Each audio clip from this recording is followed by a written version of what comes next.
So natambak itong aking vintage na service Win 125 dahil sa meron tayong yan kinagigiliwang bagong XR. Kaya ako naman natambak ito dahil sa hindi ko maintindihan, nagloloko siya. So ngayon nagkaroon tayo ng oras para kalikutin at ito yung aking natuklasan, yung kanyang kuwako. Ayan o. Yan. Kita nyo ba? Hirap talaga kapag hindi original. Original kasi medyo hindi naman ganyan. At palagay ko tanso. So ito baka lang madaling kalawangin. So ngayon okay na siya. Yan. Let's start natin.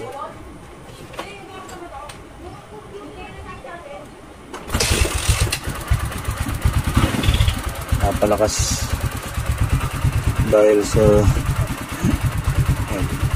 naka-dextrose lang siya. Yun.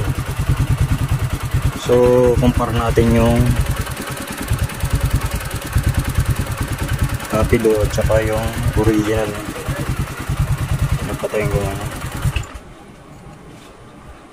Ito pa yung original na CDI niya. So yung nakakabit ay yung Rapido. So try natin tong Rapido.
Iba pa rin talaga yung original. Ayan o, kahit malayo kitang kita mo yung kuryente.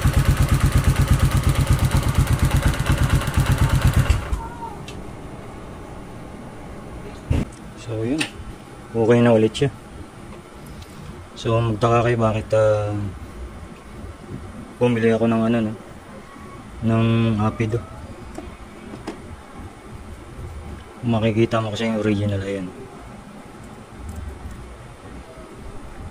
So napaginalaan ko na hindi na siya gumagana or ano tawag dito, dispalingado na dahil sa siyempre 20 years na to eh.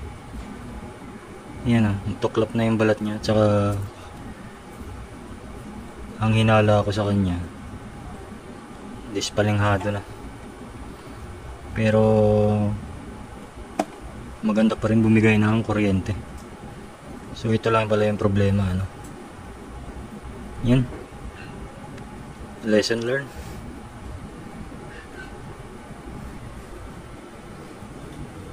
Bili tayo ng original nito. So ito yung solution. Yan o.